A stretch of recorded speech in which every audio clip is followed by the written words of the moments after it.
میں تو حیرت میں ڈوب جاتا ہوں جب خواتین ہاتھوں میں پلے کارڈ اٹھائے میرا جسم میری مرضی کا نعرہ لیے میدان عمل میں کود پڑتی ہیں، اور پھر اس سے بڑے دکھ کی بات یہ ہے کہ ہمارا میڈیا ان کے پیچھے کسی نہ کسی انداز سے کھڑا ہو جاتا ہے اور ایک ماحول پیدا کیا جاتا ہے کہ اس کی زیادہ سے زیادہ تشہیر ہو۔ میرا معاشرہ، میرا دین، میری مشرقی روایات، میرا کلچر، میرا تمدن، میری تہذیب اس کی حمایت نہیں کرتا۔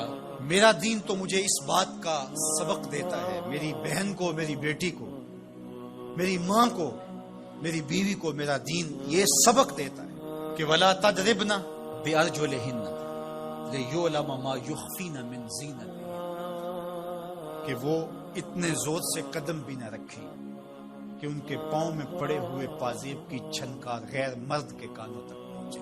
جو اسلام اپنی شہزادیوں کے پاؤں میں پڑے ہوئے پازیب کی جھنکار بھی غیر مرد تک جانے سے روکتا ہے، تو کیسے گوارا کیا جا سکے کہ ٹھمکے لگا کے عورتیں ہاتھوں میں پلے کارڈ اٹھائے بلند آواز سے نعرے لگا رہی ہوں اور جو ہے وہ دھمک دھمک کر کے جو ہے وہ اپنے حقوق مانگ رہی ہو۔ تم حقوق کس سے مانگتے ہو؟ محمد عربی نے تمہیں 14 صدیاں قبل حقوق دیے، اور اگر تم اسلام کو نہیں مانتی اور اسلام کے ضابطوں سے انحراف کرتی ہو تو تمہیں میں ایک نقشہ ماضی کا دکھانا چاہتا ہوں کہ تمہارے وجود کو بھی گوارا نہیں کیا جاتا۔ اٹھا کر کے سسکتی بچی کو زندہ درگور کر دیا، بھائی اس لیے کاٹ دیتا تھا کہ کل کوئی میرا بہنوئی نہ کہلائے۔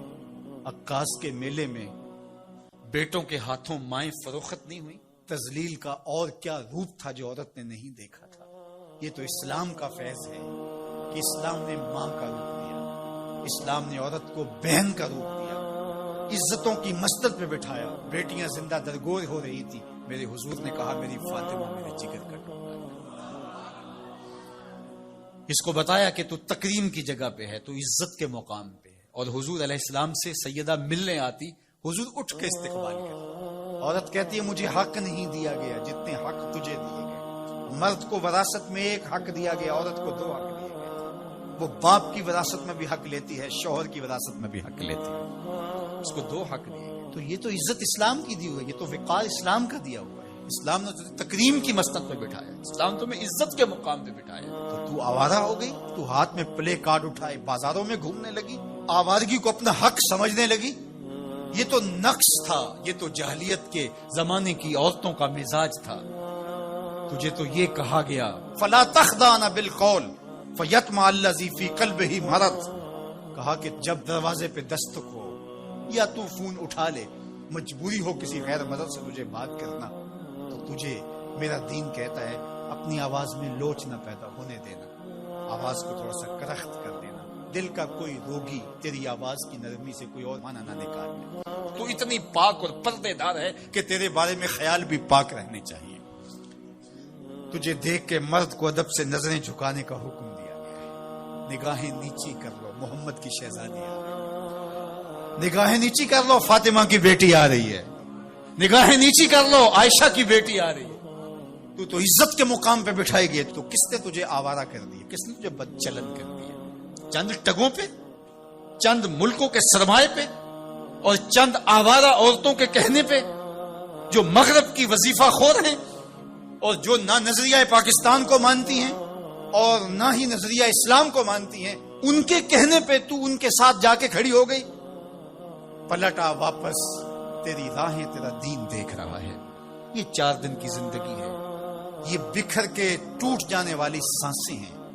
آ جا، تیرا دین انتظار کر رہا ہے، تیری نسلیں تیرا انتظار کر رہی ہیں۔ بطول باش و پنہا شو ازیں اثر کہ در آغوش شبیر بگیری۔ اقبال نے کہا بہن بطول بن جا اور زمانے کی نگاہوں سے پوشیدہ ہو جا، پھر تیری آغوش میں بھی حسین کے جانشین پیدا ہوں گے۔ تو مغرب کی ٹینو نہیں ہے، تو محمد کی بیٹی ہے، اور تیرا پردہ تیرے لیے بوجھ نہیں ہے، تیرے پردے کی ایک ایک سلوٹ تیری آبرو کا پیرا ہے، تیرا برقع تیری عظمتوں کا نشان ہے، جب تو برقعے میں سمٹ کر، جب تو شرعی پردے کے ساتھ ڈھیلا لباس پہن کے گھر سے کسی کام سے مجبوراً نکلتی ہے تو فرشتے بھی ادب سے سر جھکا لیتے۔ حضرت عبداللہ ابن عباس غالباً بیٹھے تھے تو آپ کے پاس کوئی تابعی بیٹھے تھے، تو اچانک آپ نے فرمایا تمہیں جنتی عورت نہ دکھاؤں؟ انہوں نے کہا جی دکھائیے۔ تو کہا وہ جو سیاہ رنگت کی خاتون گزر رہی ہے یہ جنتی ہے۔ تو انہوں نے کہا وہ کیسے؟ کہا ایک دن یہ حضور کے پاس آئی اور آقا کریم سے کہنے لگی حضور میرے لیے دعا کر دیجیے، مجھے مرگی کے دورے پڑتے تو میں گر پڑتی ہوں، تو آپ میرے لیے دعا کر دیجیے میں اس بیماری سے بچ جاؤں۔ تو اللہ کے محبوب علیہ السلام نے فرمایا اگر تو صبر کرے تو تیرے لیے جنت کا وعدہ ہے، آپ کہو تو میں دعا کر دیتا ہوں تم ٹھیک ہو جاؤ گے، لیکن اگر تم صبر کرو تو جنت کا وعدہ ہے۔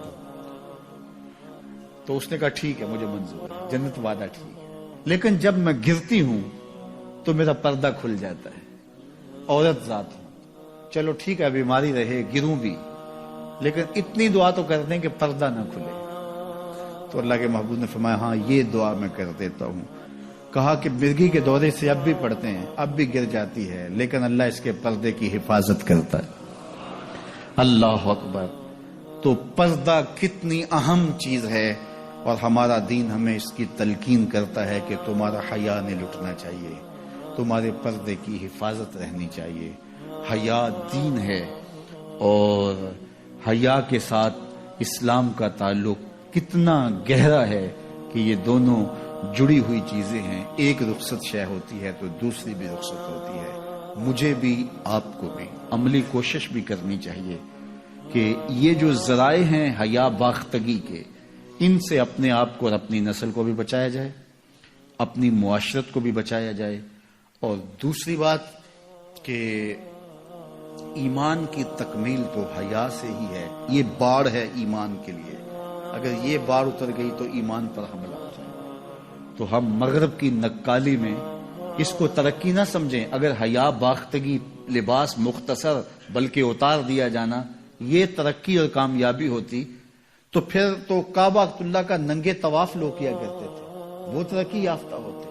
تو برہنہ ہو جانا یہ حیوانیت کی طرف سفر ہے، یہ کامیابی نہیں ہے، یہ عروج نہیں ہے، یہ فیشن اور ترقی نہیں ہے، یہ تو اخلاقیات سے کنارہ کشی ہے، یہ تو حیا باختگی ہے۔ اسلام ایک روشن خیال دین ہے، اسلام ترقی یافتہ دین ہے، اسلام انسانی مزاج سے ہم آہنگ دین ہے، انسانی ضروریات کے تقاضوں کو پورا کرنے والا دین ہے، انسانیت سے ہمارے مزاج سے ہماری فطرت سے ہٹ کر کوئی دین نہیں ہے۔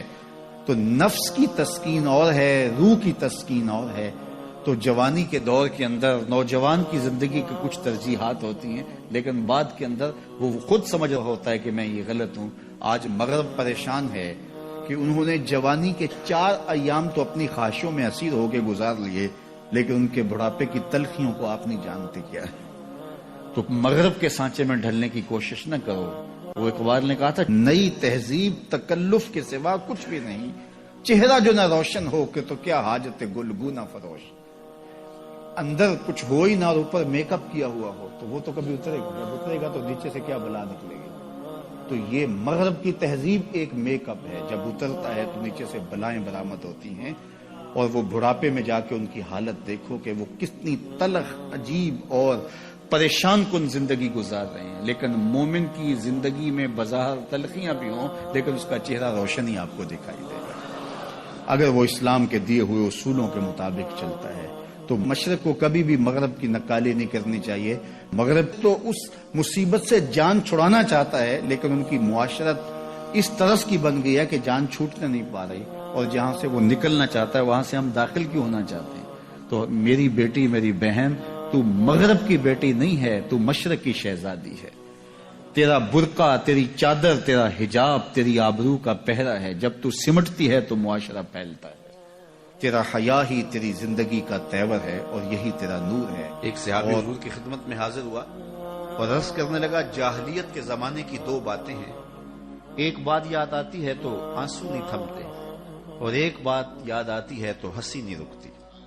کہا وہ کون سی 2 باتیں ہیں؟ کہا وہ بات، جو بات یاد آئے تو میری ہنسی نہیں تھمتی وہ یہ ہے کہ میں ایک لمبے سفر پہ جانا تھا، تو یہ سفری معبود اور بت بھی ساتھ رکھتے تھے، تو میں نے سامان میں بت باندھ لیا تو وزن بھاری ہو گیا، تو میں نے سوچا کہ پہلے ہی میرے پاس سامان زیادہ ہے تو میں اپنے خدا کا بوجھ بھی ساتھ اٹھاؤں، تو میں نے کہا کوئی ہلکا پھلکا معبود ہونا چاہیے، تو میں نے آٹا گوندھ کر کے اس میں شہد ملایا یا ستو گوندھ کر کے اس میں شہد ملایا، تو میں نے ایک ہلکا سا بت بنایا، پھر اس کو دھوپ میں رکھ کے خشک بھی کر دیا اور اپنے سامان میں رکھ لیا، اور راستے میں پوجا پاٹ بھی چلتی رہی۔ جب میں منزل پہ پہنچا اور واپس پلٹا تو جو میرا اندازہ سفر تھا اس کے مطابق توشہ لیا تھا، سفر کوئی 2-4 دن اوپر ہو گیا اور میرا توشہ سفر ختم ہو گیا، تو 1-8 دن تو میں نے بھوک کاٹی، لیکن جب بھوک کی شدت ہوئی اور میرے پاس کھانے کے لیے کچھ نہیں تھا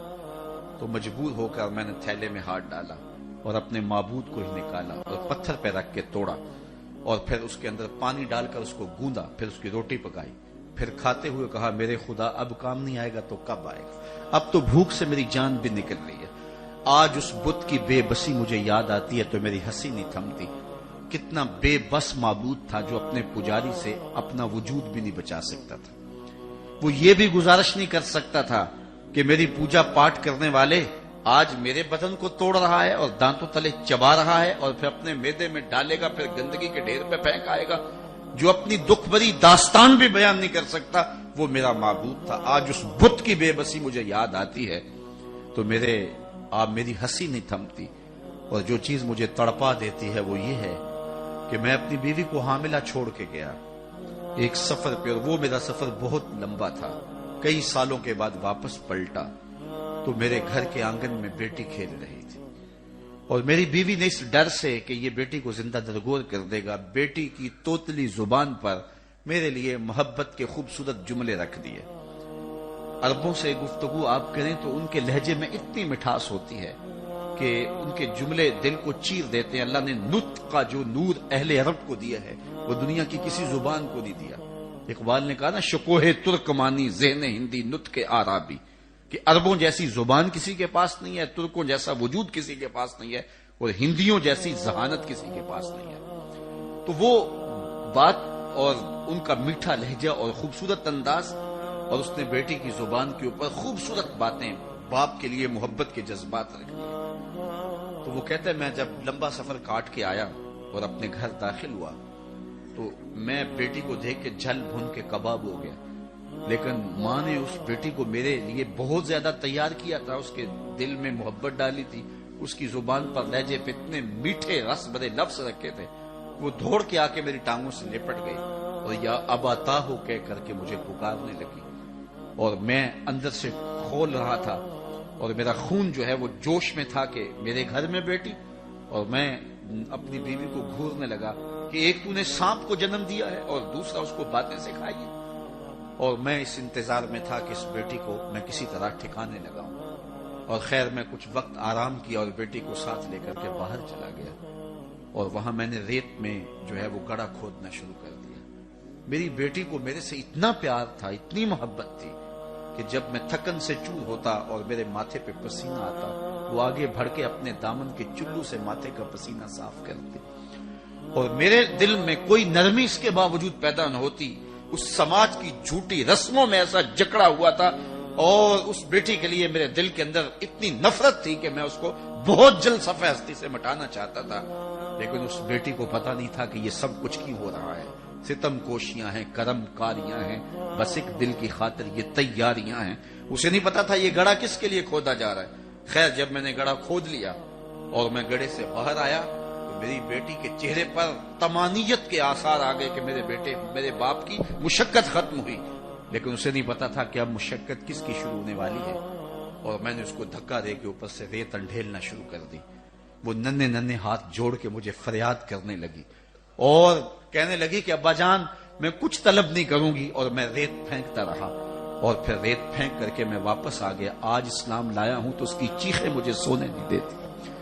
اور جب یہ بات وہ کر رہا تھا وَأَيْنَ رَسُولُ اللَّهِ تَدْمَعَانِ، حضور کی آنکھوں میں آنسو تھے، تو صحابہ نے اس کو گھورا، کہا تو نے اتنا دردناک واقعہ سنایا ہے کہ حضور کو دکھی کر دیا ہے، لیکن آقا کریم نے اشارے سے ان کو روکا، کہا اس کو سنانے دو۔ تو صحابی کو کہا کہ پھر سناؤ، کہتا ہے حضور یہ بات جب مجھے یاد آتی ہے تو میرے آنسو نہیں تھمتے.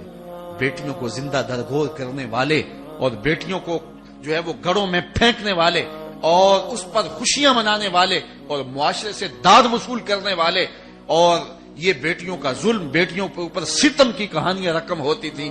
لیکن سنو میرے اور آپ کے آقا و مولا میلاد والے رسول نے کیا کہا. جب حضور تشریف لائے اور بیٹیاں زندہ درگور ہو رہی تھیں، حضور نے ایک جملہ ارشاد فرمایا. ہم نے اس کو دوسرے پہلو سے سوچا ہے، کلمہ محبت تو ہے ہی ہے، لیکن اس ظالم سماج کے خلاف یہ اعلان جنگ تھا اور یہ حضور کا کلمہ جہاد تھا. حضور نے اس زمانے میں کہا جب بیٹیاں زندہ درگور ہو رہی تھیں کہ بیٹیوں کو زندہ درگور کرنے والے سن لیں، میری بیٹی فاطمہ میرے جگر کا ٹکڑا ہے. تو یہ دنیا کے سامنے حضور کا اعلان جہاد تھا. اور پھر آج بیٹیوں کے لیے آپ کے دل میں بھی محبت ہے اور میرے دل میں محبت ہے. بیٹی جب گھر سے ہم رخصت کرتے ہیں تو باپ کی پلکیں بھی بوجھل ہوتی ہیں اور ماں کی سسکیاں بھی جو ہیں وہ نہیں تھمتی ہیں. یہ پیار کس نے رکھا ہے سینے کے اندر؟ یہ محبت کس نے رکھی ہے ماں باپ کے سینے کے اندر؟ میں گجرانوالا مارکیٹ میں ایک دن گزر رہا تھا تو میں نے ایک بوڑھے شخص کو دیکھا جس نے اپنی کمر پہ بوریاں لا دی تھی. تو میں نے رک کے اسے پوچھا کہ تم اس بڑھاپے میں کام چھوڑ کیوں نہیں دیتے؟ تو مجھے کبھی بھی اس کا لہجہ نہیں بھولا.